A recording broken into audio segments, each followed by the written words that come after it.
only a 16-year-old child, a Serbian police officer burst into my family's home. He was looking for my father and my brothers, despite the fact that they were not there.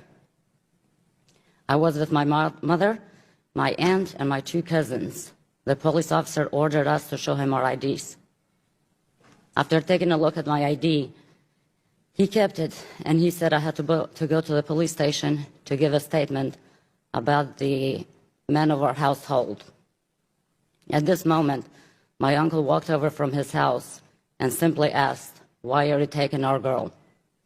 The police officer replied, "Don't anybody move or I'll shoot everybody." My mom told him to take her in my place. "No, she's a child," replied the police officer. "She will not be able to lie about whereabouts of her father and brothers." The Serbian police officer then ripped me away from my mother's arms and took me to a Serbian village nearby. He walked me into an empty house just off of the main road. He threw me onto a sack of corn that was piled against the house. I started to yell, and I screamed on top of my lungs. That's when he took me inside of his car, and he started raping me. I remember everything.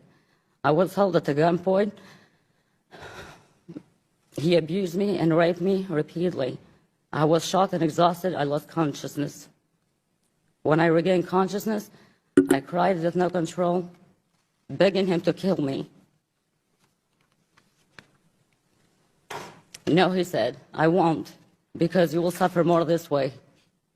He was right. I have suffered greatly since then.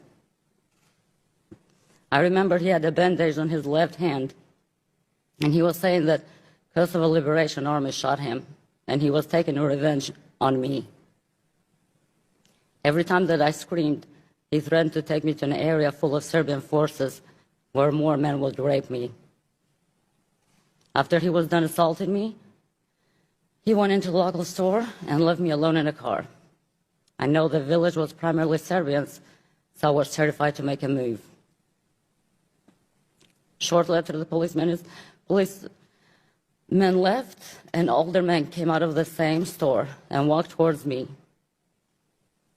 He forced me outside of the car and took me to an unfinished house.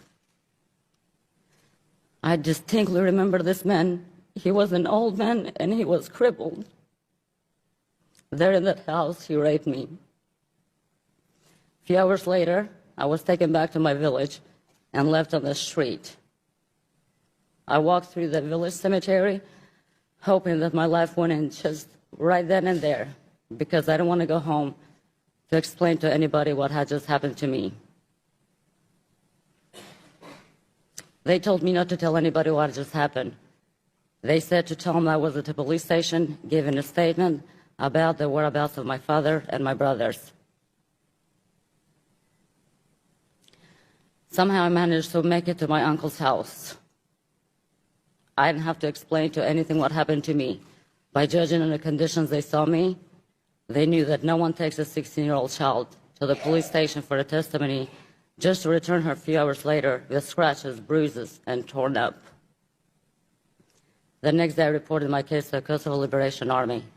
Later I reported to the United Nations mission in Kosovo. I also reported everything to the European Rule of Law mission in Kosovo. The perpetrators of this crime, they were identified eventually. However, 20 years have passed. My torturers are not being held accountable for the crimes they have done, and they are still at large. There are 20,000 women and men who suffered crimes of war, sexual violence in Kosovo.